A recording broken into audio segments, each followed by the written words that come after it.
Hi, welcome to Awkwardly Awesome Podcast, episode number 40. Yay, we're 40! We're, that's exciting. Um, I'm Jason Freeman. I'm an author, professional speaker, and perseverance coach. Basically, I help you explore ways to give your absolute best to life's many imperfections. Question for you. Do you ever feel like you are drifting and not as in touch with your purpose as you would like to be? Me too, which is why I'm so excited to talk to Stephanie Zito. And Zito is fun to say, and I hope I I'm saying it right. Yeah, and this is the awkward segue to the. Oh, okay. Here's the intro now. Nice.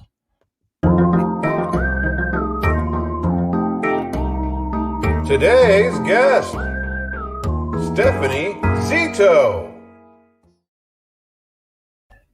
Okay. Let me tell you a little about Stephanie. Stephanie is a highly regarded, intuitive soul-purpose coach and speaker. Stephanie Zito helps people across the globe discover and realize their best lives with both purpose and passion. In her role, she's worked with personal clients in numerous corporations, including AT&T, Hyatt Hotels, the U.S. Peace Corps, and Sesame Street Research, leading team building, conflict resolution, and wellness programs. Additionally, she's the founder and host of the podcast This Passionate Life, sharing her knowledge and insights on compassion and communication and finding your life's purpose. Stephanie holds a master's degree in, check this out, conflict analysis and resolution from George Mason University, as well as additional certifications in yoga, awesome, meditation, awesome, holistic life coaching, more awesome. She lives in San Diego, California, where she practices yoga and enjoys exploring the coast in nearby mountains with her husband and two growing children. Please help me welcome Stephanie Zito with a big thunderous round of applause where she won't be able to hear. Okay, yeah, you're here. Yeah, what a great introduction. Thank you. That was wonderful. Thanks for being on Awkwardly Awesome Podcast, Stephanie. I am so thrilled to be here. I feel like it's a long time coming. I'm so thrilled. Thank you for having me. You're welcome. Do you want to jump right into it? I am always ready to jump right in. What are we jumping into? What do you want to do? Questions about purpose. Yeah. Do you know your purpose like right off the bat when you were a kid? Did you say, yes, I know exactly 100% what I want to do with the rest of my life? You know, I have to be honest, like right now, I know so clearly what I'm meant to do. It sparks my heart to help others find their spark, release their fear, and live their purpose and passion. And if that's meant to make their passion into profits, then we can do that as well. But I have to tell you, growing up, I was just very inquisitive, very creative. At one point, I wanted to be an archaeologist. I wanted to be a detective. And I think that relates to like fourth grade was kind of that time, just wanting to always dive deeper. I am not really your small talk person. If you want to have small talk, you probably need to talk to somebody else because I'm going to get in there. I'm going to get to know you. So I definitely went through some periods of time that probably were frustrating. I wasn't like someone who knew I wanted to be a doctor. I wanted to be a lawyer, like from the get-go. I went into the Peace Corps when I was younger, and again, just diving deeper, exploring. And it took time. I mean, you talk about this being episode, 48? Is that right? Episode 40. Episode The big 40. Woo! Okay. 40. So I think about my age and I'm like, I'm over 40, and it took time. And there were frustrating moments where I wondered, when am I going to hit it? When am I going to know? And I think for some of us, it's a continuum. We're always growing. I know that there is more for me. I kind of know the theme now more than ever before and how it all integrates. But I think I always knew it was going to integrate, like the yoga, the meditation. It all makes sense. It all integrates, but it took time for me to understand how that would happen. I don't know if that makes sense for you, if you can relate to that too. I know that when I was young, I wanted everything right away. I didn't want to have to be patient and kind of wait for life to evolve to know exactly who I was. But now now I wish I could have had more patience when I was younger, like letting myself know that it would evolve. But how could I have known that? Well, I think it can really help if we do have those mentors in our lives to help us understand that. You know, everyone's coming from their own perspective. And so you might have people in your life that have expectations of you for things to not a certain way or things to go a certain path. And for some of us who take a bit of an alternate path or a little bit off the beaten path or sort of have these like meandering touch points that lead towards something. You know, to me, that's where I love meditation because it's all about being in the present moment. So yes, of course we can manifest. Yes, of course there is our goals and what we want next. And what's most important is the here and now. And that's something that I teach my clients is like committing to ourselves right now. Like what is something I can do, I can bring into my life, actions I can take that embody sort of this big picture for me right now. And that can shift. That could shift in a week. That could shift in 2 weeks. But when we get centered on that, that to me opens up a clearer pathway. That kind of, if we are in those moments where we're meandering a bit, those can really help us get centered. So this gets into big tension though. It seems like because like my intention is to touch billions of people within my lifetime. But I'm definitely not touching. I'm not fulfilling the dream in the here and now. I'm working towards it, but I'm not there. So how do we dance with both being really present and having a great big purpose? Yeah, this really gives me chills because this literally to me is manifesting. It's sort of like we can consider it the conundrum of manifesting and also The conundrum of manifesting. Yeah. I love it. Yeah. Your next book. And also the beauty of it, sort of like the sublime beauty of it, because when we are manifesting, we are casting. I have this process I call vision casting. We are casting this big vision into the universe. And I'm a big fan also, I'm going to mention a few things here that when we surrender to them, I think things can really quicken for us because a lot of the times we're the ones in our own way.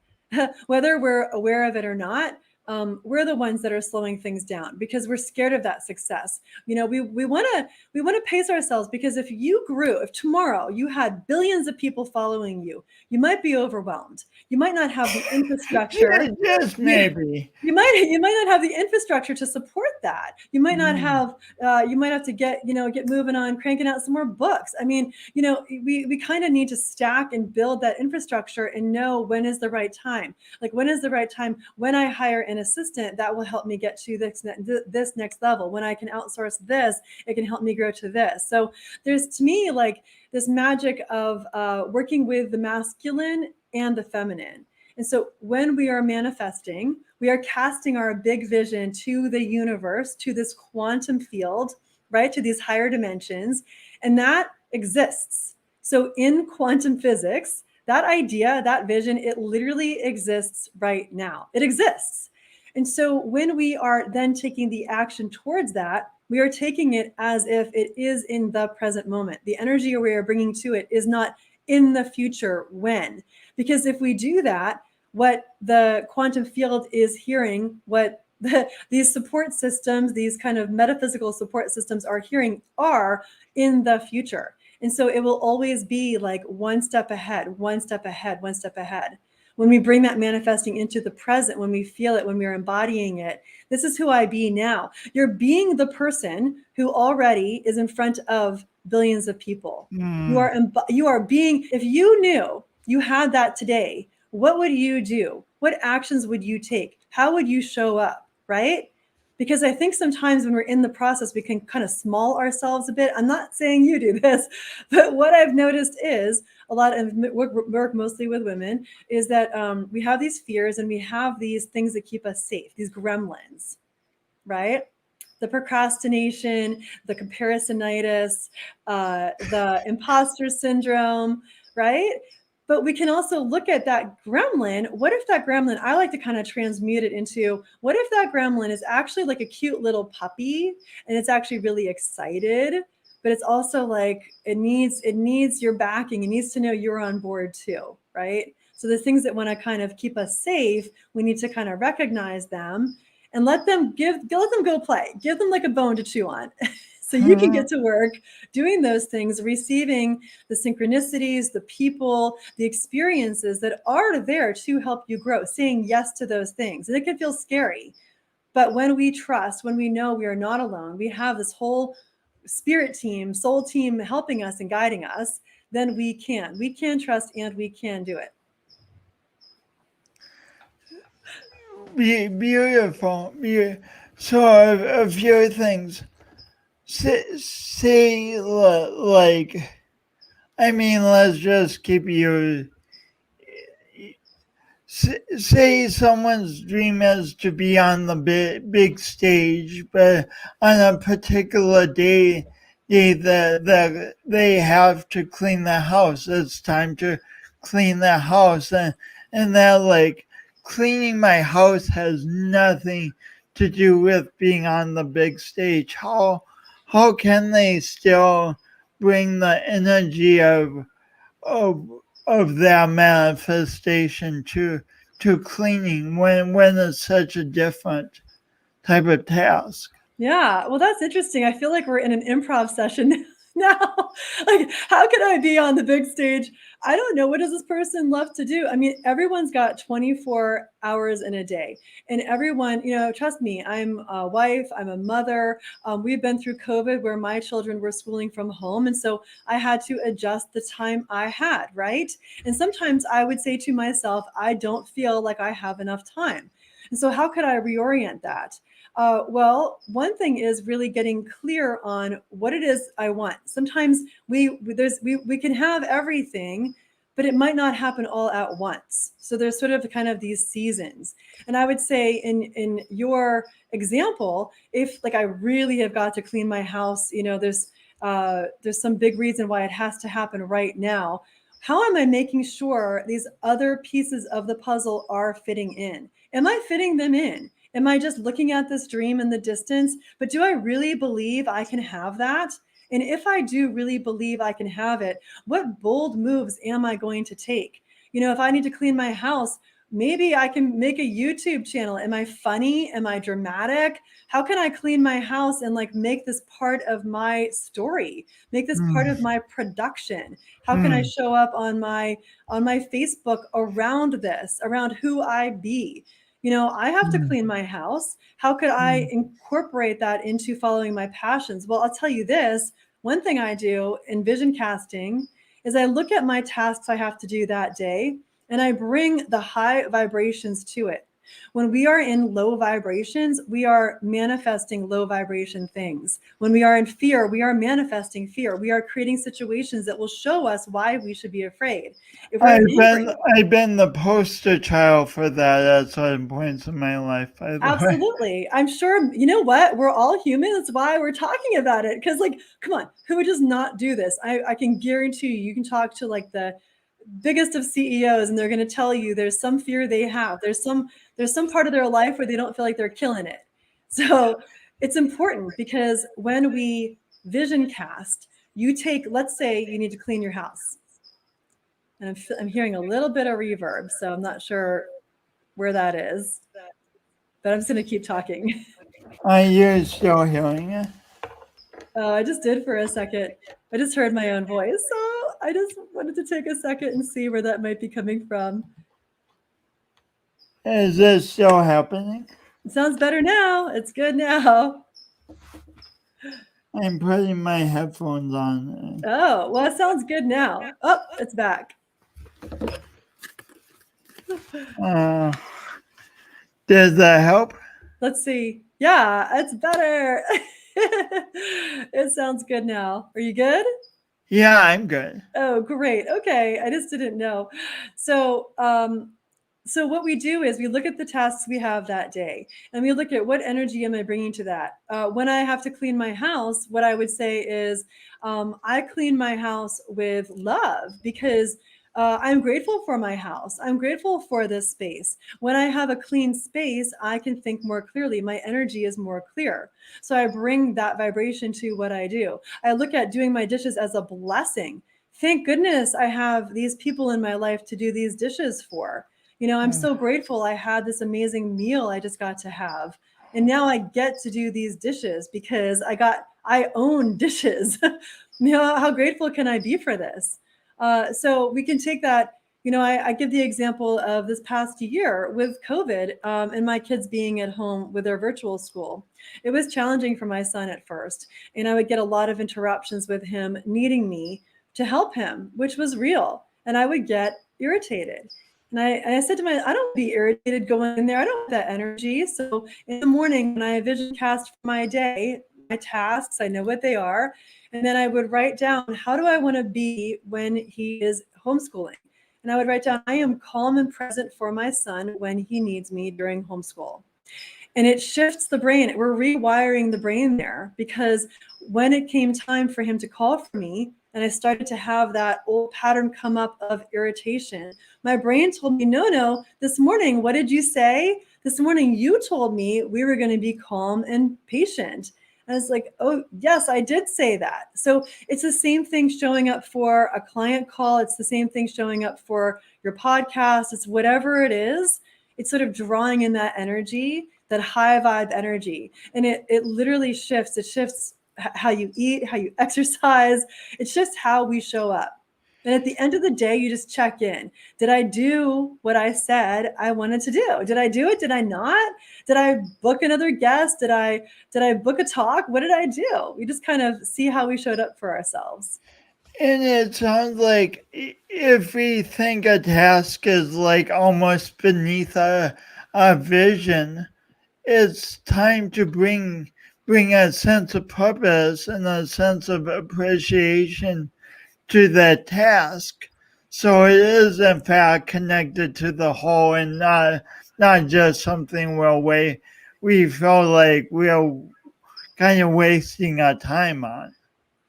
Right. Well, I like to look at it this, coming from the yogic perspective, or maybe you'd have to look this up. So there's this saying, it might be kind of a Buddhist saying, chop wood, carry water. Chop wood, carry water. We're all human. And when you reach a certain stage or a certain income level, then I'm sure you can outsource some of these things, right? We outsource as we grow. We look at what tasks can I give over to someone else to free me for my genius zone? And in the meantime, how can I bring who I be to any task. I don't care who you are. I would hope to say that there's no task beneath me. I have done everything. When I say, I mean, I have worked wilderness jobs. I've cleaned toilets for Starbucks. When I was a barista, I mean, there is no task that is beneath me as a human. I never want to feel like some task that someone else would do is that I'm better than that task. It doesn't mean I'm going to do what's in my genius and what's my passion. That's who I'm meant to be, right? And I'm also going to look at, with love, how can I bring love to cleaning? Cleaning is amazing. It's literally shifting your energy and vibration higher because you're cleaning that energy. Doing the dishes, fantastic. Bring what high vibration can you bring to it?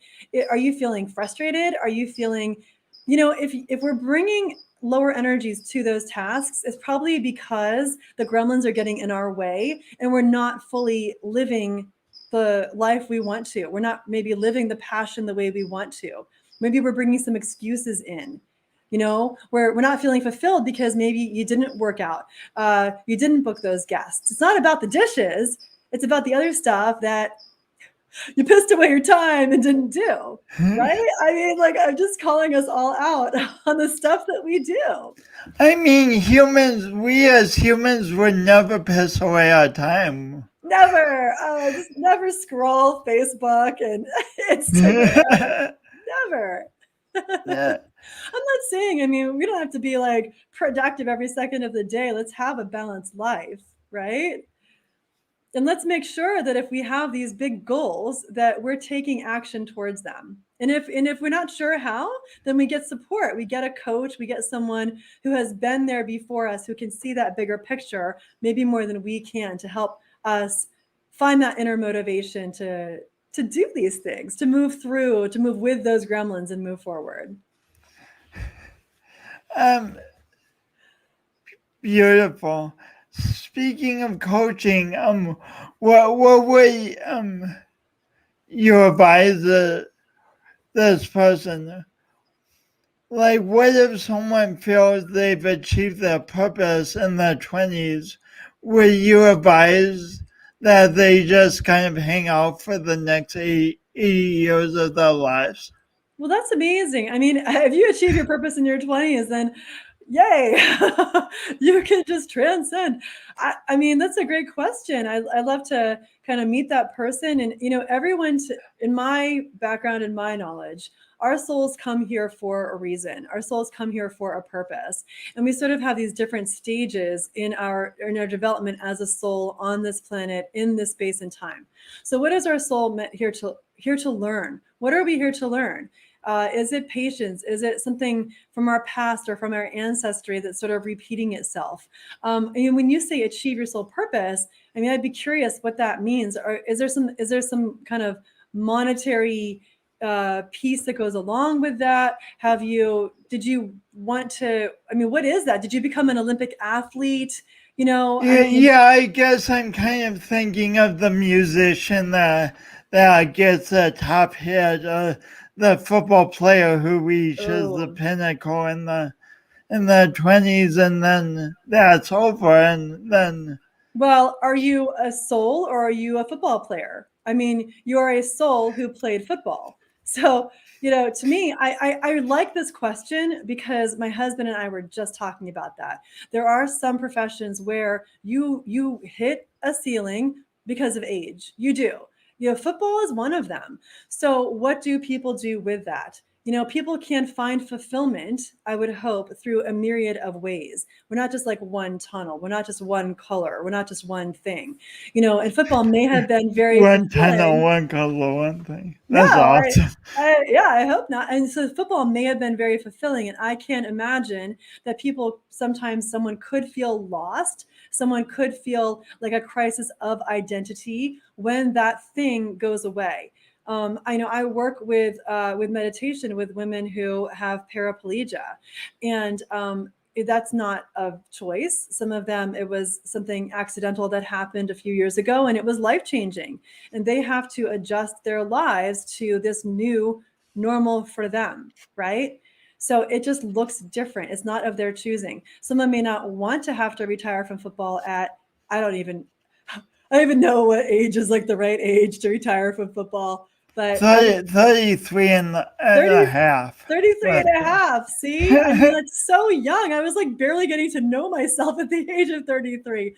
Yeah, So I if you agree. look at this whole trajectory, what else is in their wheelhouse? What else sparks their heart beyond this one topic, right? Like that's a topic in a chapter. And we have volumes. We're writing volumes in our lifetime here. Um, there's a lot of ways in life that we can get distracted from our purpose. Hmm. One of them that's coming up in society a lot right now is just conflict, arguing with each other. I mean, based on all your studies, what would you advise someone who finds themselves getting frequently frustrated and creating conflict with someone who has different, say, political views Yeah, well, than they do, that's a great question. I studied my master's in conflict resolution. I which is so cool, by the way. Yeah, well, I to me, who we are on the inside, when we have that inner peace, that inner sense of knowing on the inside, to me, like that spreads out into the world around us. When we feel secure and safe within ourselves, then we're going to handle those situations differently. And that can be conflict with a spouse, friends, colleagues, at work. It's embracing that we all have different perspectives, right? And if someone is finding themselves in conflict, well, what is their agenda? Like, when my husband and I, which I have to say, like, we've done a lot of good work. I have to say, it's been a while since I can really pinpoint like an argument. But if I look at an example of an argument, Congratulations. well, thank you. I mean, it's not, it's always a work in progress, but I'm like thinking back, I'd say like we can have a difference. I've always felt that we can have differences of opinion and we can look at different conflict styles. So you may have a certain conflict style that you gravitate towards. When you talk about the argument person, that's like kind of the shark. Like that's the one that wants to be kind of like a little more aggressive, wants to win. Well, what's the agenda? Like, what's the outcome? When I look at my husband and me, right? What's our outcome of this conversation?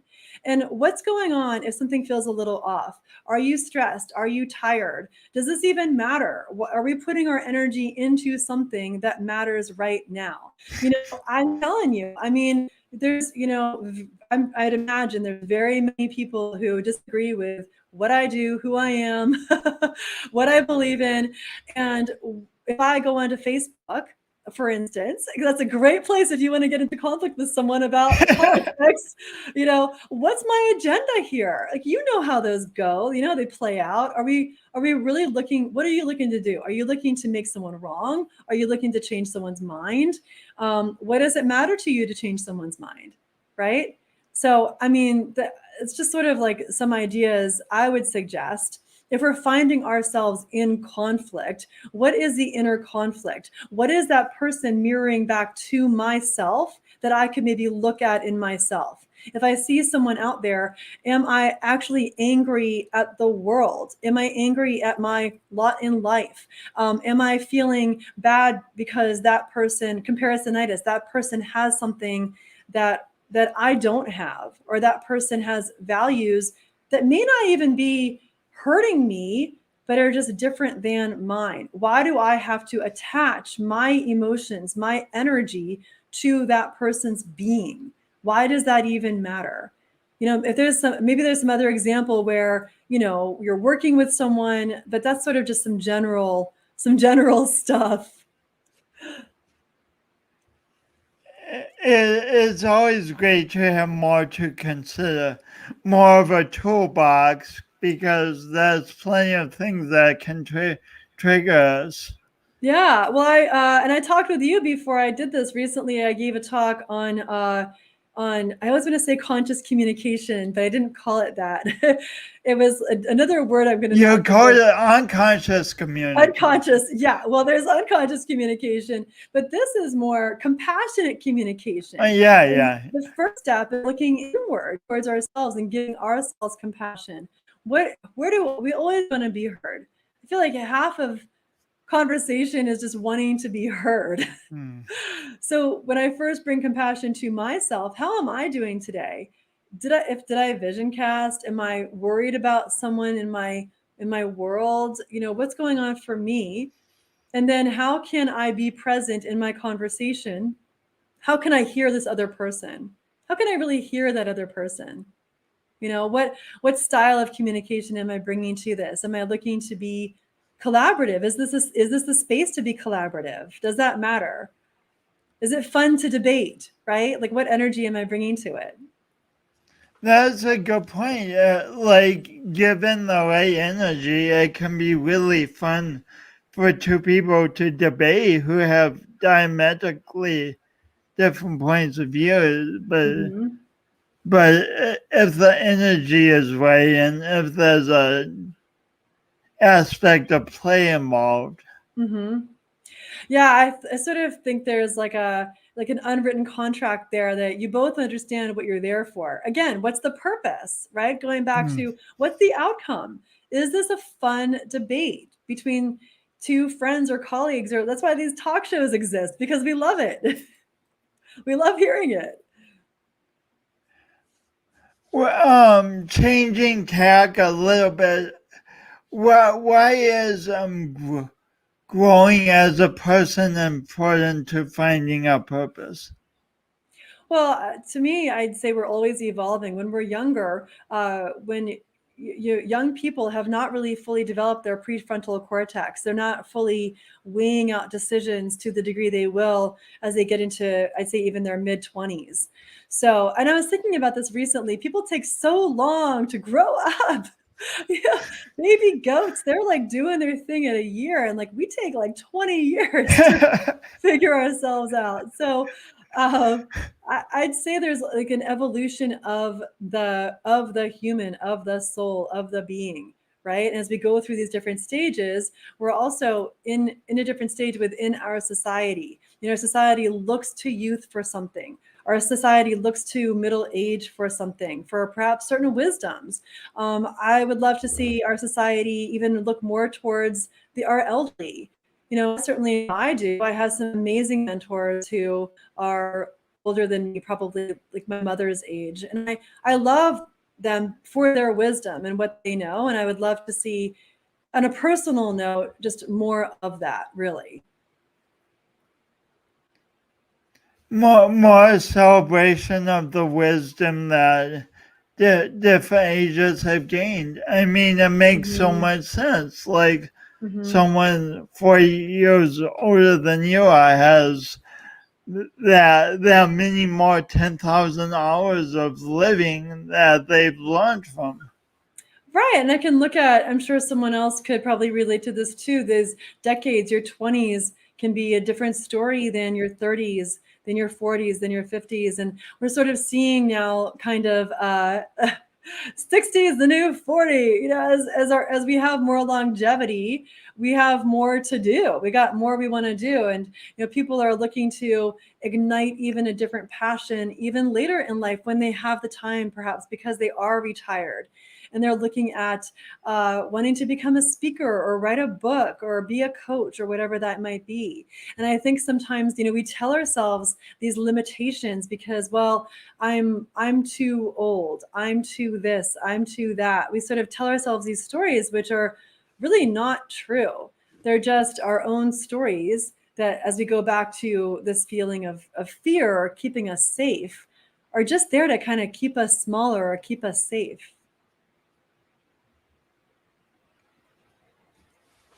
So two directions I want to go. Which one first? Um, let's continue with growth first. When we were talking a few months ago, you said my the concept I talk about, doing your imperfect best, is all about inviting growth. What Mm-hmm. why what, how does imperfect best invite growth? Yeah, so I love your concept. I love what you do, your book, because uh, with especially with kids now, there's this concept of growth mindset. So we can have like a sort of a stuck state, like a mindset of it just there's no growth, right? We just are who we are. And then there's growth mindset, which says that we can improve, we can get better at. And so if I take that to like a young child, we would never, I hope we would never say to like my 7-year-old something like, you're only as good as you are now. You can only draw as good as you can right now. Like, would we ever say that? That sounds insane, right? Like, Say to a toddler, you'll never walk. right, Don't even exactly. try. So what if some of these things were, if you were a toddler and you could have the thoughts you have now and you were learning to walk and you were an adult, what would you probably say to yourself as a toddler? You might say like this is insane. I'm going to go from crawling to walking. That sounds crazy. How on earth will my body do this? I don't know how to balance. I don't know how to take a step. Those things sound like monumental. So if you were to take your brain now into a toddler's body, it's honestly the same thing as some of the things we now say we want to do. I want to become a published author. I want to become a coach. I want to reach billions. The mindset can be like, how can I ever do that? I'm not doing it now. How can I do that in the future? I don't know how to do X, Y, and Z. It's like we live our way into it. Doing your imperfect best, having the growth mindset is it's I can do it. What resources do I need? What do I need to learn? I can learn it. Of course I can learn it. That's what our brains are designed to do. We can spend, and there's these studies that show, I think it's something like if you spend 1,000 hours at something, is it 1,000? Or is it like a 10,000? It's 1,000. Is it I 10,000? I think It's a lot. 10,000. 10,000. Okay. I had the feeling I was saying too few. But like, let's say you did 10,000 hours, you probably could become a black belt in karate. You could become an expert in, maybe, I mean, Yeah, I know someone, I have a friend who decided to do this 10,000 hours with art. And now I don't know what people are doing to purchase. I mean, he's an artist. He's auctioning his art. He's in galleries. I mean, I've seen him develop. If you look at like that very first piece of artwork he did as an adult when he said, I'm going to become a paid artist, to now, it's monumental. Like, what if he said, I could only draw as good as I can today? He would not have become that artist, but he put in the time. He put in the time. He took the time to learn it, to do it, to be it. It's the same thing with any of these. Like, who are you researching? Who are you looking to, not to compare to or to say I'm less than, but to say I can be like that? Like, those are our role models. so instead of getting jealous and shutting these people out because we can convince ourselves they have something we don't. You're saying, hey, be inspired by them Right. and say, hey, I can learn to do that too. Absolutely. Yeah. And I'd say like dive deep, ask questions or read a biography, look at how did that person do it? Who is someone like yourself who has done it? And if you are someone who is more of like a founder, look at our founders. There are people who did things that had never been done.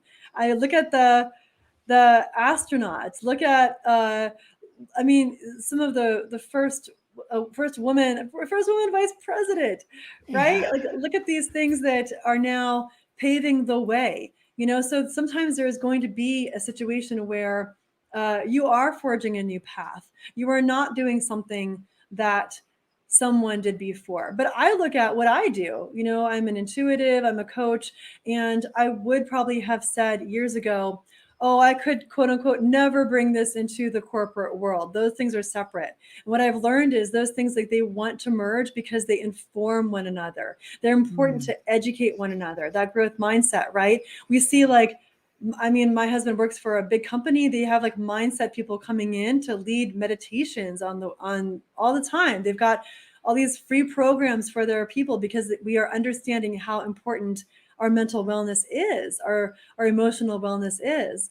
So, if I kept that mindset of, oh, this is, no one's ever done this, clearly this is not something we do, how would we have cars? How would we have airplanes? How would we have cell phones? Look at Steve Jobs. He's like, I'm not going to settle until I have 0 buttons on this phone. you know he didn't want any buttons. He just wanted like that one spin dial. I think he probably drove his engineers crazy at the beginning.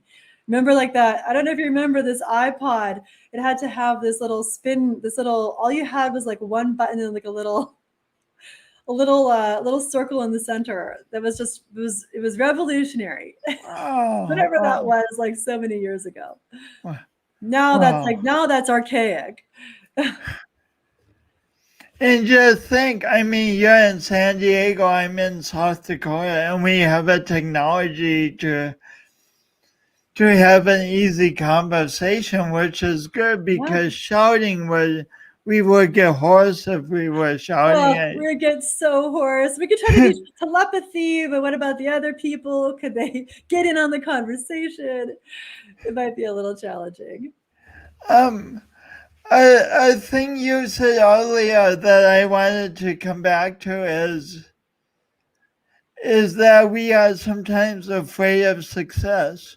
Why would we as humans be afraid of success? It seems like we'd be like, give me more Yeah. and more success. But Well, it depends. Sometimes I think it's like from a prior things we've heard, maybe from our parents, or what we've seen of things that we don't want. Like, if I have the success I do see, what else will happen that I don't want? This can be very subconscious. Will I be stressed out? Will I feel too busy? Will I not have the free time that I desire? Will I be stressed that I can keep it up? Am I worried about being really seen, about, negative comments and trolls, and and as we grow through that, that's where we kind of need to take these steps. And the first time you get your first troll, you can celebrate that. Like, I am now beyond my little microcosm of people who love me enough that there are people out there who don't know me, who are seeing me, who are going to troll me. I feel honored. I feel honored that I have reached the level of troll status. How am I being supported? Am I aware that I need support to grow? Am I getting a VA? Am I reaching out? Am I getting a coach to help motivate me to see the things I can't see? And what am I afraid of that is at that level? What have I been told about money? We only can know how we'll handle it as we allow ourselves to get there. So self-sabotage is very real. yeah, yeah. What about, like, I think the saying, if I get successful, I'll be way too busy and I'll not have enough free time. Like, how do you flip that one around? Yeah. So we look at, when we're kind of visioning, I really love this as part of the vision casting. I sort of see like 3 layers. One is like the super big picture. It's saying, like, what do I really, really want? Like the big picture, like one word. What am I a commitment to? Is it freedom? Is it love? Is it self-love? Like, there's some big picture thing. And then we're kind of looking at our future. We can sort of future cast. Is it 5 years from now? Whatever. I mean, you can put a number, but you're basically writing in the present tense those things you desire the way you desire them. This is really powerful. And I have a kind of quirky story about how I came to know about this, but I'm going to tell you what it is first. So you just take the time, take your notebook. I love notebooks. Take your piece of paper, divide it into sections, different parts of your life. Even those things maybe you haven't achieved yet. like relationships, love, money, career, and you write down in the present tense as if it is happening, as if you are doing it right now, exactly as it looks. I get paid to be me. Hmm. Clients I come to get me. paid to be me. Yeah, clients come to me with ease. I make my schedule, and if you think of like the negative, like, oh, I don't want to be controlled by my schedule, we have to reroute that to the positive, what you do want. Because this is what manifesting is. This is like when we cast that into this quantum field, we need to be very clear and very specific and get ready and buckle up because it's coming. You're saying I don't want to be too busy, like that's going off in that's going south when we want to go It's north like or it's something. just saying like I have plenty of time to chill. I can decide when I get to relax. It's like we can do this. It is possible. And there may be a time when we we kind of we dig in a little bit. Like I think of like the marathon runner, right? Like there's these different phases of the race that typically like a marathon runner will go through. I can't tell you them like I can tell you them generally, but there is a time when that marathon runner probably wants to give up and it's so close to the finish line. It's like mile like 22. It's like And so they hit the wall, kind of. so close, right? And like that's when we need that mental space to keep going, right? Looking for what we do want. Um, and when we get into those places where we feel like, oh, if we feel like we're going to get too busy, then we'll get too busy because we're not crafting our lives. We're not crafting the space the way we're just not seeing. There's something we're not seeing. It's like we're trying to follow another script that we've seen where we can create our own script. And that's really that point of that vision casting, of doing that, writing it down in the notebook in the present. And then the last piece is what I mentioned, vision casting your day, getting specific to your day to day. So vision casting can be really very big picture, like the biggest you can dream, and at the same time, your day to day. Yeah, it's like an ice cream cone. You got like that flavor, you got what you really want, you've got like that super big picture. I'm a commitment. What do I want? Maybe what you really want is freedom. You want to, make a big impact in people's lives and you want that freedom. And then the next piece is casting those things that you see that you do want in your future as if they are happening right now. What kind of house do you live in? Where do you live? Who is around you? How do you spend your day? Right? Like really, really diving into that because I think sometimes what happens is we kind of say it, but it's kind of general. And the more specific we get, we still leave room for the magic to happen because so much more can even happen than we can see. But we kind of need to leave room to allow in the guides, allow in our soul team, allow in our spirit team to help us, to give us things that maybe even bigger than we can even fathom. What would you say to someone who is listening and says, I love this all, Stephanie, but I get so nervous. I just get stressed out. I Well, love it. I want to do it, but at the same time, it stresses me out. well, I'd say come have a session with me. Let's dive in. Typically, what I'll do in a session is I'll kind of dive in intuitively into the reasons why that keeps coming up. Like if there's a blockage like that, I'm sort of like I got a radar for the blockages, and then we'll You dive gotta wait into. out for the blockages. Nice. Yes. Yeah. And then we'll dive into what is it? And things will come up that is like the past story or from the ancestry that is impacting the present. And Hmm. then what we can do, and I've got different techniques for this, is we can move that energy. so that we're not choosing to hold on to that. If it's a safety net, then we need to look at that. Then we need to look at, well, why is this blockage coming up? Like, why is it frustrating? What's going on? What's the story, right? Like, do you really want this? And it's okay if you don't. It's okay if you don't. But what is it that you really want? Maybe that thing that you say you want, what it's really about is love. It's really about freedom. There's something else that we can get a different way that isn't that. And if you are like, yes, that is what I really want, then we can figure it out that way. Well, this blockage is probably it could be from birth, it could be from your parents, it could be from some trauma that we had as a child we don't even remember. It could be, whatever that is, we can decipher. I mean, I've got this sort of this side this chakra chart. I use the energy centers to help decipher, where is the energy stuck? How can we move this through? And then allow that to move through so we can take these actions. Because otherwise we get stuck in this loop. Like, we get so far, we get stuck in this loop, we pay more money for some other program that's going to solve our problems for us. Then we go this far, get stuck in this loop, right?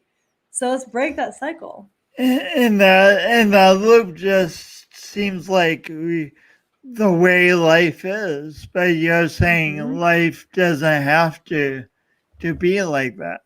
Well, in a sense, and I say this sort of like with a bit of a caveat. There are things that are out of our control that are how life is. There are people who are taking care of a sick spouse or elderly parents, and those things are very real, and we are putting our attention to those. So we sort of look at, where is my attention most needed right now, and what is it that I really want? And where am I putting my energy? Am I putting energy into things that are actually boomeranging back to me what I desire? Or am I putting energy into things that people said I should, or that I heard about, that are really, they're not doing it? And am I really putting in the energy I say I am? Right? Did I really try? I think sometimes, we go again, that marathon, we go to a certain point and we say, well, I really tried, but did we? I mean, I'm kind of, yeah, I am a very empathic person, and I'm also kind of bringing some truth here. And I don't know if it sounds harsh or not, but I feel like it's the truth, so we can do the things we say we want to do. Because you're saying, like, sometimes we try, but we only try like halfway. We stop. We get scared. We stop. We put up the website. We got some stuff to sell, but did we really sell those things? Where were we? Where were we showing up? Like, where are you showing up so people can find you? Where are you showing up? What are you actually offering? Like, people don't have time to decipher what you do and what you have. We have to be like, here's some coffee. You want some coffee? Here's some coffee. Do you want coffee this morning? I have coffee. We can't hide our coffee. Don't hide your coffee from me. I want your coffee. I can vouch that what Stephanie is saying is true. People don't have time to decipher what the heck you offer. Yeah. They just don't. They don't. How do you solve the problem for someone? How are you helping solve someone's problem? If I want coffee, better have some coffee. That's how you're going to help me solve my problem. Right? That's what we care about. How are you helping solve the problem? What I like is to help people get out of that stuck loop where, I think of the coaching world, or the intuitive world, or whatever that might be. Like, are we in this loop where, how can we get out of that loop? Do you want to get out of that loop? And if that loop is keeping you safe, and you say you want this, then what are you choosing? What are you going to choose? And it might feel uncomfortable. There's going to be some steps that might feel uncomfortable, and we keep the big picture in mind. What am I a commitment to, right? What is it that I really want? I do it because this is important to me. It's important enough that I can show up. I mean, there's people who They show up for their very first Facebook Live and all the emotions come pouring in. Like they feel ashamed. They feel like we can be so mean to ourselves. They like, I don't look right. Who am I to show up? My voice sounds weird. Like yada, yada, yada, yada, yada. Why are we listening to that? Who is that? Give that a name, give that a face, and then talk to it and ask them, why are you here? How are you benefiting me right now? Why do I need to hear this right now? Why are you bringing me those messages that I need to feel ashamed or less than, or that I don't have anything good to say, or I don't look right? Why do you need to tell me that? How are you benefiting me? We get to choose what we do with that voice. We can kindly and compassionately tell it to go sit and just play on its iPad while we get to work with the stuff that we're here for. There's so many people. I'm going to tell you right here, right now. I see so many people just stopping ourselves out of fear, out of fear and out of messages given to us through whatever, social media, et cetera, about why we can't, about why we're going to get pushback, or we're going to get berated, or we're going to get a message telling us we're wrong. And you know what? We can handle that stuff. We can handle a message telling us that what we're doing is wrong. If we care enough, if we know what's in our hearts and in our souls, and it matters enough, if we know our why and the problems we are solving for other people, then if someone doesn't agree with us or get us, that's their own mirror. That's fine. They don't have to. That does not affect the 10,000 other people on this gigantic planet of people who need exactly who you are and your message. How are you showing up for them? Where are you being visible for them and for yourself? We are strong enough to move past those voices. Well, getting towards the hour, but this is a great question. This is something I'm really curious about. How do we handle that discomfort of mile 32? Like one way we can interpret it is the discomfort is telling us to stop, and we should listen to save ourselves. But what's another way to reframe that discomfort? Yeah. So if I forget this term, remind me in a second about channel writing.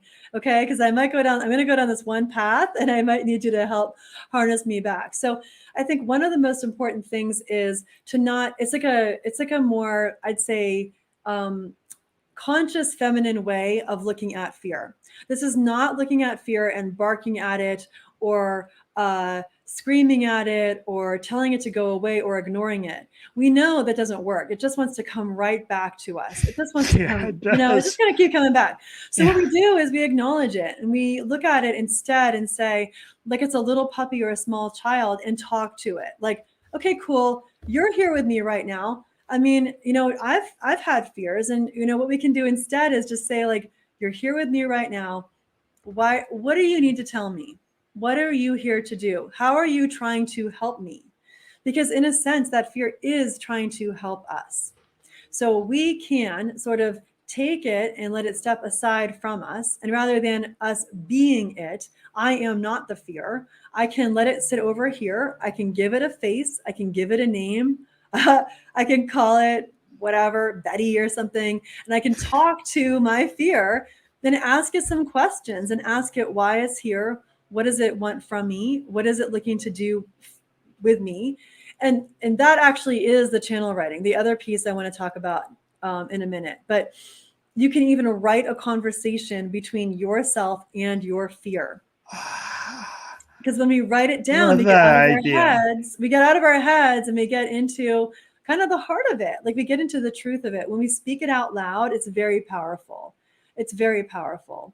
And the other piece of this is, what if we transmuted that feeling, that lower vibration fear? What if we transmuted it into saying, this fear actually means I'm really excited about this. This fear means this really matters to me. This fear is actually me loving. I love this.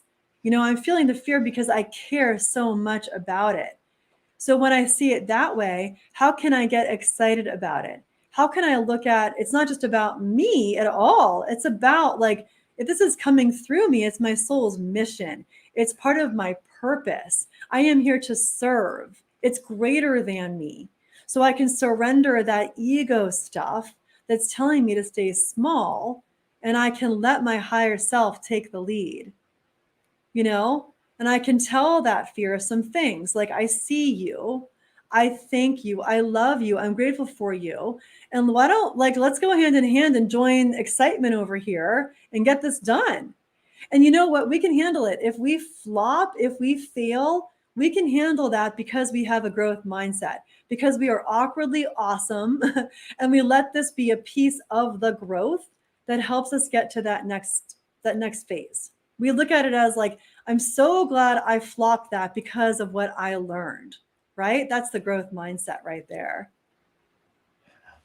It's such an honor talking with you, Stephanie, and Likewise. I love that you're bridging these concepts of visioning that can seem more abstract with the very practical. You're bringing them together and into one practical methodology that people can use to help them get where they want in life. So like, if someone's saying I must talk to Stephanie Zito, how do they get a hold of you? Yeah, well, you can find my website, stephaniezito.com, and message me through that. It's very easy to find me right there at stephaniezito.com. I'd also love to offer your listeners a really wonderful practice called the Belief Creator. This comes from neuro-linguistic programming as we talk about reprogramming our mental status. And so we are able to create a new belief. If we have this belief that keeps coming back and back, we can create a new one that we do want. And that is just at bit.ly/belief creators. That's okay. We could put it in the show notes or something. So there's just a free link to this belief creator for your listeners as well. So bit.ly. That little slash, and then belief creator. /? Oh, whichever way they normally go, you know, but it's a website, which I don't know which way that is. So if the slash doesn't work this way, try it the other way. All right. Yeah, it's like you're live with Jason Freeman. It's like that way. There you go. That's it. So does that look right? It looks perfect. Yes. And that's a gift, a very valuable gift. Yeah, it's very transformative. Well, this is amazing, Stephanie. I could talk for hours on this, but thanks for your time, and you're so welcome. Thank you for your time. It's been a pleasure being able to do this with you. Thanks. We finally got to do it. Yay! We did. Yay for us. Yay. Have a great rest of your Friday. Thank you. You too, Jason. Thank you. Thanks everyone for tuning in. Oh gosh, there's so many nuggets that Stephanie has there, and now it's just applying them, which is part of the journey, right? A big part. Well, thanks for your time and watching. See you next week when see you next week. New guests, new excitement. Yay! Well, have a great weekend, awkwardly awesome tribe.